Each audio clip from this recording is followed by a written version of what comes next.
I'm sitting in the sun, taking it all in while I'm in Florida, West Palm Beach. Beautiful sunset. I'm at peace. Today I wanted to talk about my pillars of success. Number one is the foundation. Number two is mastery. Number three is transformation. Number four is independence. And the last pillar is legacy and wisdom. But now I just want to talk about the foundation, my stories, just to extend on how I think about my past. As I age, I could look back and say to myself, wow, my foundation started with my parents. I'm one of 11 kids, and I'm number 5 of the 11. That was probably the biggest problem from my parents because I was brought up in the early 70s. I'm talking about Woodstock, Led Zeppelin, Santana. A great time to be raised. I had long hair. I played hockey. I wasn't much of a student.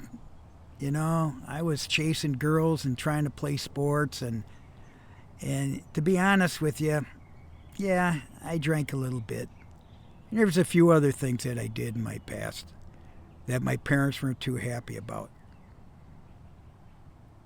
There's 8 boys and 3 girls in our family. And I would be considered probably the closest thing to a hippie back then. My parents, we were all about working, production, efficiency, innovation. My dad was a printer. He worked in manufacturing. And he eventually went a long way, starting on the bottom as a pressman and eventually owning and acquiring the printing operation, which was about 350 employees. It's a big business. So let's go back to my childhood. I would say grade school. Grade school was all about Catholic school, friends. I was held back in first grade because I didn't comprehend reading very well. I was ashamed to be held back, like I was stupid. But at the same time, it was an advantage because I had another year of experience. And it worked because I could carry it over. It helped. And I had double the friends because I had the first pass in first grade and then I had the second pass in first grade. And guess what? I became the guy, the leader of the first grade because I had confidence by then. I had confidence. But what's funny is I didn't know how to tie my shoes until I was in first grade. My sister, Connie, used to tie my shoes. I was so embarrassed. And I'm still having a problem with anything mechanical. I'm not too sharp. We were actually brought up as business people versus mechanical. And my dad always said, use your brain. When I was in kindergarten, I went to a public school, and it was down the street, and we would walk to school maybe 3-4 blocks. And that was, 5 years old in St. Paul, Minnesota. And as I was walking back one day, I was crying after the second day. I said, Ma, I hate my name. And I want to go with my middle name, which is John. My birth name is Rock, R-O-C-K. I hated it because they would tease me. They would bully me about my name. Because at that time, you're talking about the Flintstones and Rocky and Bullwinkle and anything in Stone Age. Then it was like Rockhead. I felt bad. So I mentioned to my mother that, I remember vividly. You're talking about over 60 years ago. I would say to my mother, and she was in the kitchen, always in the kitchen, cooking, making dinner for 11 kids and my father and of course my mother. So there were 13 of us in the same house. And by the way, it wasn't a very big home. I jumped up the 2 or 3 steps to the kitchen. I said, "Ma, that's it. I hate my name. I want to change my name to John. Forget Rock." She goes, "You know, Rock, someday you're going to love your name." And guess what? It stuck. Now, after all these years, I've been called, usually Rocky by the elderly. When I was young, I was always called Rocky. Then it was Rock. And now the people that really like me, they call me Rocco. You know, I'm named after a great uncle from Italy named Rocco. It's a family name. My parents, should I say, modernized it. I was born in 1954. And so when I was born, my mother told me that the Catholic Church, she went to baptize me. And my father didn't show because he was earning money playing cards, because I was the 5th child. And my dad was only 28, my mother was 27, and they already had 5 kids and no money, okay? Poor. They were brought up during the Depression in Chicago, which was really rough. Then they moved to St. Paul, Minnesota for a better life and a better opportunity and to get a job. Anyway, going back to the church, it was a Polish priest. My mother went there with my uncle and my aunt and my grandparents that were my witnesses and my godparents. I was just thinking, all of them are passed away now. My godfather, my godmother, my grandparents on my paternal side, and my mother. So the priest said, hey, no Rock. No. You named him after Rock Hudson. And by the way, Rock Hudson was popular back in the 50s. My mother said no. She started crying because that was the birth name that was on the certificate. She started crying and said, "Listen, Rock is named after a great uncle, Rocco." Once she started crying and explained that, the priest baptized me as Rock John LaManna. That was the start of my foundation. I'm sitting here and I know the sun's going down and I'm drinking a little coffee. I'll stand here for a minute. Let's see here if we can get a better section. Yeah, that's better. So my parents were awesome. And as I mentioned, I was the go-getter. I was trouble. I went to college. The only one that went to college. And I was trouble in college. I wanted to play hockey. I didn't take school very seriously. I had a girlfriend back at home. I went away to school, which was a couple hours, a small Division III school. And it was awesome. A lot of my high school buddies would come down because I was about the only one that went to college because, you know, we were low middle class, blue collar neighborhood. For me to get the opportunity to go to college, and that was because my father he encouraged me. He saw something in me. And so I took it. I was so accustomed to hear no that when I heard a yes, I said, okay, let's rock and roll. I started partying the second year and came home. And that was really hard to tell my dad that I was quitting. However, I'm going to go back to school and finish up my last 2 years. I really didn't know. I just wanted to go home. I was in love. I didn't know what it was going to take to get a job. The first thing was I started at my father's business called Vomella in St. Paul, which was a very, very successful, innovative company, along with 3M. It was kind of like the start of multiple markets globally, and I was all part of that. I saw the growth, tremendous growth. My father gave me the shot, and once I saw the business, I started out on the floor. I was very terrible mechanically. So I wasn't a good pressman. I started out as a pressman, but you know what? I really learned about the business. And so I got the opportunity to go into the office. And once I went into the office, my father offered me that opportunity because one of the girls that was in the office was not feeling well. She was pregnant, and they needed somebody in the office. My dad asked me. And you know what? Eventually, I became his right-hand man.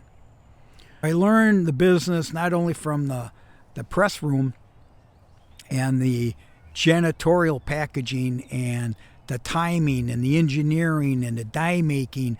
I learned all that. But most of all, what I learned was about people and how important the people were to the business. My father would remind me all the time about the people come first, because that's who's really doing the work. My dad was more of a innovative guy, operations, cultured. He had a partner, Jack, and they made a great team. But they really took care of the people. And that's what I learned. What I learned was respect. I learned respect. And even though I was really driven and I wanted to make a difference, I was kind of pushed into changing the business culture because we were struggling when our largest customer pulled out and decided to do their own thing. And by the way, this is all in my book, my memoir. I wrote a book in 2022 about my family and about the family business and my ups and downs in manufacturing and my childhood and so on. That's how I got into YouTube is, you know what, not everybody's going to read my book. And not everybody wants to be an entrepreneur. And not everybody could sacrifice or make all the mistakes that I did. And that's one of the reasons why I'm calling these pillars of success. I thought I'd go on YouTube to really start spreading the word. This whole issue is on pillar one, which is the foundation. So I want to go back to my childhood, my parents, the neighborhood. We were a great neighborhood in Minnesota. Hockey town, we called it South St. Paul, Minnesota. I learned a lot from the neighborhood, and everything was a game. You know, it was wiffle ball, it was football, it was hockey, it was baseball, it was softball, it was, games. Everything was a game, card games. I was brought up playing cards, a lot of cards. And there's strategy. Everything we did was either competitive or strategic. And you always needed people. So it was always with friends and cultures. I met the families, and there was always respect. I thought it was normal to have 11 kids. Our family of 11, it's like normal. That's what we thought. When we heard somebody had 1, 2, 3 kids, it was unbelievable. We thought, oh, man, that's sad, But really, and there was something very important that you should be aware of. When my father came home, it was all about behavior, conduct. It wasn't about grades. My father didn't really look at our report card. On the left side were grades. On the right side were the conduct, your behavior, how you treated people and so on at our parochial schools. You know what my father did? He would go look at the report card, come on over. He'd sit in his chair and he'd fold it. He'd fold it. And guess what he looked at? The right-hand side. He wanted to know how we treated people, how much respect we had.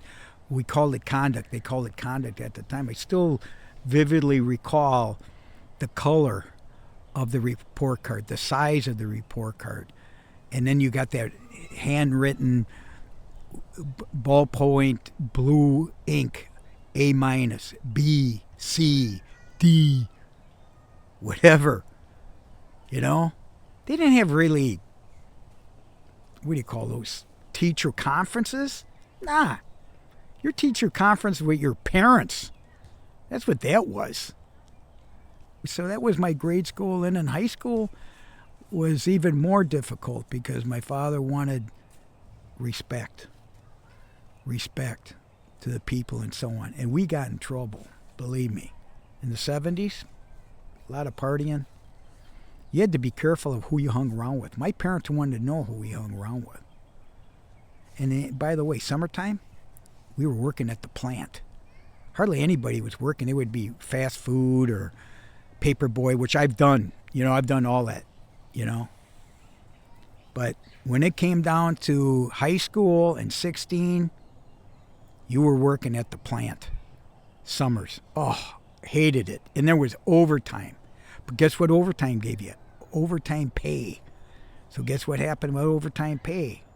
Whatever we earned, half goes to room and board on the kitchen table by all the kids. That was room and board. We were told, you're 18, go get a job, you're out of the house. The early ones especially. I'm in 5, so I had a taste of a better life. But the last few, I call it entitled. They were entitled. But that's okay. All this taught me, the coaches, the teachers, the nuns, the priests, that's all part of the foundation. High school got more serious because then you started making the team or getting cut by the team. And then I started thinking I was somebody. I wasn't anybody, but I thought I was. Then when you're a senior, you really think you're a dude, especially if you got multiple girls. Anyway, I just want to talk about my early youth and foundation because that's what it was really all about. When you listen to my pillars and the pillar number 1 of success, it's really giving you the gamut. Besides school, besides education, I did a lot of different things, and I took a lot of, what should I say? And I wouldn't call them risks. I would call them more challenges for myself that it could be done. And once I set my mind to it, I would go for it. And I learned a lot from other people, other mentors, a lot of mentors. And buddies of mine that their fathers had businesses and so on. It's ironic that I would ask entrepreneurs about, God, what did it take to be successful? And I was really impressed with, like my father, the greatest generation. And I would ask him, hey, what did it really take?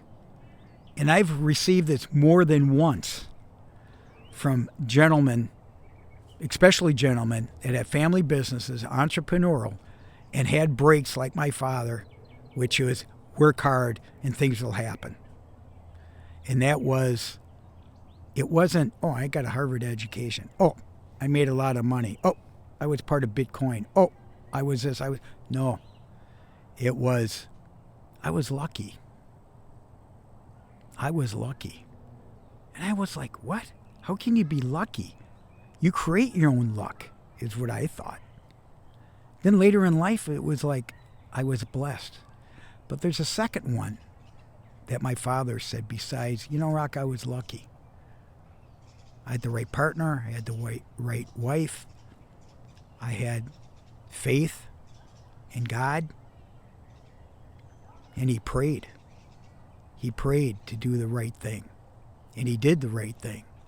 And so did my mother. The other thing that he said was, I was never sick. I was always healthy. And some of the things we were brought up with in our home were 3 things that you don't do. The 3 rules. Even though there's the 10 commandments, my father's rules were 3. No alcohol. Okay? No alcohol. The second one basically was no drugs, because the drugs started coming in to the world. Marijuana, cocaine, heroin, acid, all these things. And number 3, which would surprise a lot of people in Minnesota especially, no guns. So we never shot guns. Drugs were out, alcohol were out. That were the rules of my father. And the number one rule, go to work. Get out of bed, wake up, and go to work. Everything happens when you wake up and you take action. And you have to identify those opportunities. And you just never know what God's got out there for you. That's where I feel fortunate. So I wanted to say, Mom, happy birthday. Thank you for helping me in my foundation. My father's still alive. He'll be 100. I'll probably do something very similar for his birthday. And I just wanted to go and talk about foundation. It's about the family. It's about your upbringing. And it takes motivation. It takes inspiration. I share this with my kids. Education. Encouragement. Not bringing you down. Encouragement. When you get that education and encouragement, you get empowered. And when you get empowered, guess what happens? You feel confident. You feel confident. And then after your confidence, you become competent. And that's what leads you into mastery. But it takes years. Don't think foundation is a one-year deal. No. No. In my world, it was at least 20, 30 years that I started not doubting myself and feeling good about myself. Like I was doing the right thing. So that's my pitch for today is listen up, foundation, pillar number one. It's extremely important that you realize how important your foundation is, because that's going to lead you into other areas. God's been really good to me too. So not only am I blessed, I got my father saying, I've been lucky and I've been healthy. My mantra, always bring joy. So I'll talk to you soon. God bless.